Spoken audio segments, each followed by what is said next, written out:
दोस्तों ये जो राम मंदिर है ना, इसको बनवाया किसने था? राम भगवान के जो बच्चे थे ना कुछ, उन्होंने बनवाया था इस मंदिर को। तो जो बाबर था उसने अपने सेनापति को बोला मीर को कि इस राम मंदिर को तोड़ दो। 1528 में बाबर ने अपने सेनापति मीर को बोला कि राम मंदिर को तोड़ दो। और सिर्फ राम मंदिर ही नहीं, बाबर ने, मुगलों ने पता नहीं कितने सारे जो हमारे मंदिर हैं उनको तोड़ा था, बट उसके बावजूद भी हमारे सनातन को खत्म नहीं कर पाए। नालंदा यूनिवर्सिटी पता है ना 6 महीने तक जलती रही थी, उसमें पता नहीं हमारे कितने सारे ग्रंथों को, वेदों को जला दिया। मतलब साइंटिस्ट आज भी जिन चीजों की मतलब वो कर रहे हैं ना रिसर्च वगैरह, और उनको जो चीजें पता लग रही है वो वहां पर लिखी हुई थी भाई। एनीवे, उसके बावजूद भी मिटा नहीं पाए। तभी तो बहुत खुशी होती है कि 500 साल से भी ज्यादा का जो संघर्ष था वो आज पूरा हो रहा है 22 जनवरी को। तो जो बाबर था उसने अपने सेनापति मीर को बोला कि राम मंदिर को तोड़ दो, और वहां पर ना फिर बाबरी मस्जिद बनाई गई, जिसको हम बाबरी मस्जिद बोलते हैं ना आज के टाइम। अच्छा, देन उसके बाद कई सालों तक ना ये सिलसिला ऐसे चलता रहा। एंड देन 1717 में जयपुर के राजा जयसिंह मीर द्वितीय वो आते हैं और वो कोशिश करते हैं कि वो जो जगह है ना वो हिंदुओं के लिए बहुत पूजनीय है। तो उनको होता है कि यार वहां पर हिंदुओं के लिए पूजा करने का एक स्थान तो होना चाहिए, या उसके जो आसपास का स्थान है ना मस्जिद के, वो हिंदुओं का ही था, हिंदुओं का ही है,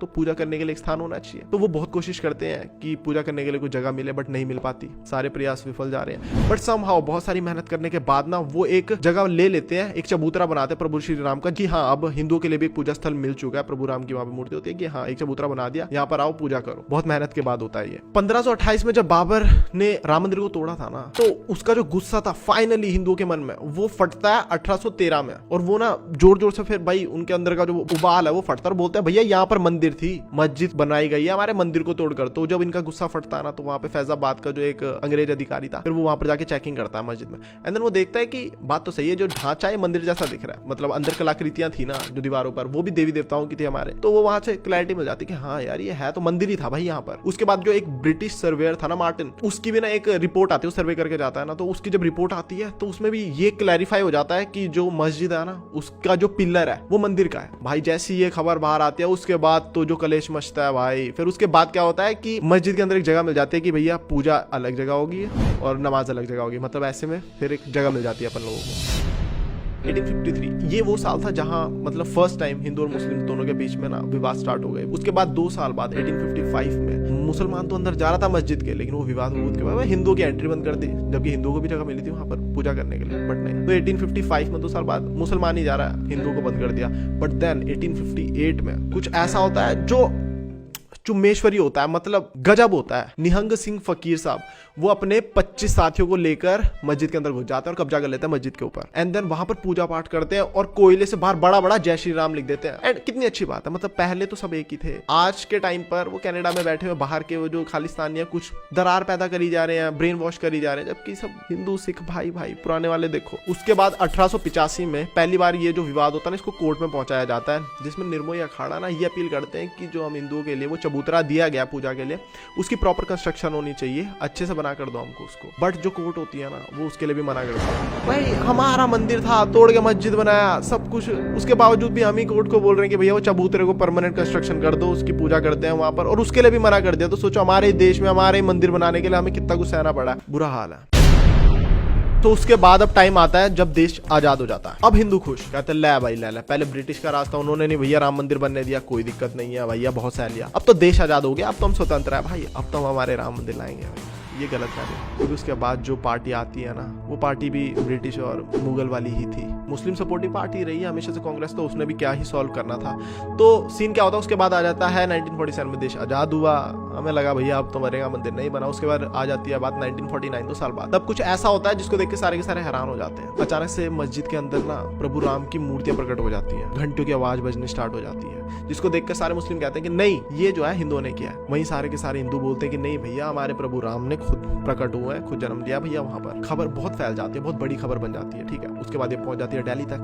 देन उस टाइम पर जो थे हमारे पीएम थे पंडित जवाहरलाल नेहरू साहब, तो उन्होंने क्या किया, उन्होंने बोला वहां के डीएम को के नायर को कि भैया इस विवाद को सॉल्व करो, जो भी है जैसा मस्जिद पहले था वैसा का वैसा ही कर दो, मूर्ति हटा दो। अब जो वहाँ के डीएम था ना के नायर, उसको पता था कि भैया ना सिचुएशन खराब है, यहाँ पर बहुत भीड़ जमा हो रखी है, नहीं हो पाएगा। तो उन्होंने बोला नहीं हो पाएगा भैया। पंडित जवाहरलाल नेहरू साहब ने दोबारा बोला कि भैया हटा दो मूर्ति को, मस्जिद जैसा वैसा रहना दो, तुम देख रहे हो। बट स्टिल के नायर ने मना कर दिया और इस्तीफा दे दिया कि नहीं भैया मैं तो ये काम नहीं करूंगा, जो गलत है सो गलत है। एंड देन जाते जाते ना एक एडवाइस जरूर दी, कहा कि मूर्ति हटाने की कोशिश भी मत करना, पहले वाला सिस्टम खत्म हो चुका है, मूर्ति मत हटाना।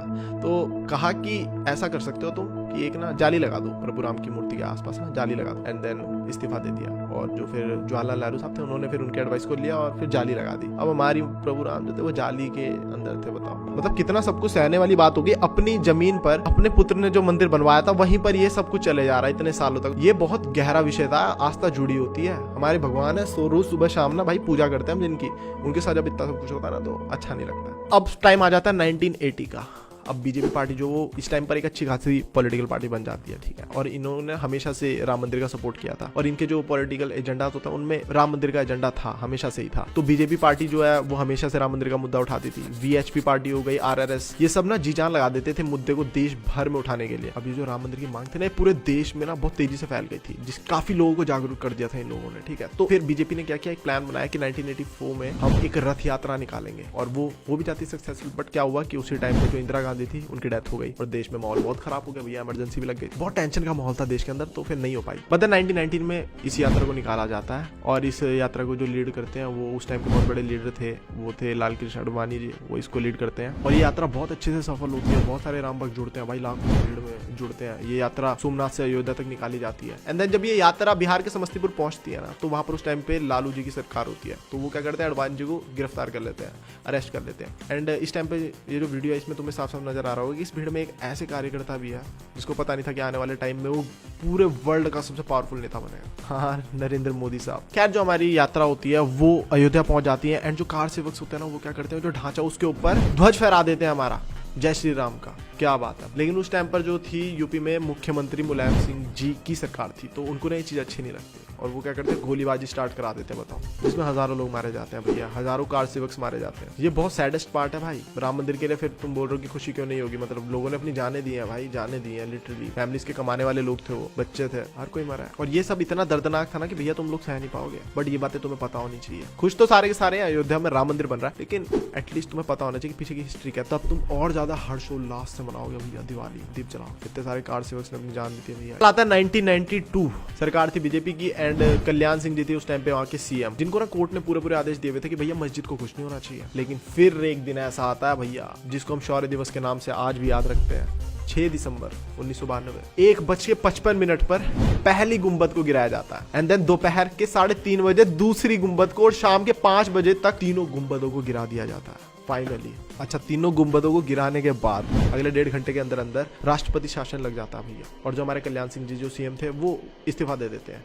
एंड वो ये पूरा का पूरा सुनिश्चित करते हैं कि भैया एक भी कार सेवक के ऊपर अगर गोली चल गई ना बहुत मारूंगा। वो बहुत अच्छा स्ट्रिक्टली वो दे देते हैं ऑर्डर कि भैया गोलियां नहीं चलनी चाहिए किसी भी कार सेवक के ऊपर। और वो खुशी खुशी अपनी कुर्सी छोड़ देते हैं। ऐसे ऐसे लोग हैं भाई जिन्होंने राम मंदिर में अपना अपना योगदान दिया है। रोकने वाले तो बहुत थे भैया, बहुतों ने कोशिश करी है। पिछले 500 सालों से ऐसे नहीं चले आ रहा है युद्ध। और तो हम तो कितनी प्यारी जनरेशन है भाई जो हमारे सामने उद्घाटन होते हुए देखेंगे हम लोग। आगे चलकर केंद्र में आती है बीजेपी की सरकार और अटल बिहारी वाजपेयी जी बनते हैं हमारे पीएम। और फिर से राम मंदिर की जो मांग है वो तेज हो जाती है। आखिरकार एएसआई को सर्वे करने का आदेश सा मिल जाता है। एएसआई के सर्वे के बाद ये साफ हो जाता है कि वहां पर राम मंदिर ही था। और इसी वजह से हमारे देश पर कई हमले भी हुए क्योंकि कुछ लोगों ने ये चीज पसंद नहीं आई थी। 2005 में लश्कर तैयब के आतंकवादी राम मंदिर कॉम्प्लेक्स के ऊपर अटैक कर देते हैं। इतने सारे संघर्षों के बलिदानों के बाद फाइनली वाला दिन आ ही जाता है 2019 जब सुप्रीम कोर्ट ये ऑर्डर पास कर देता है कि भैया जो जमीन है वो राम मंदिर ट्रस्ट को ही दिया जाएगा।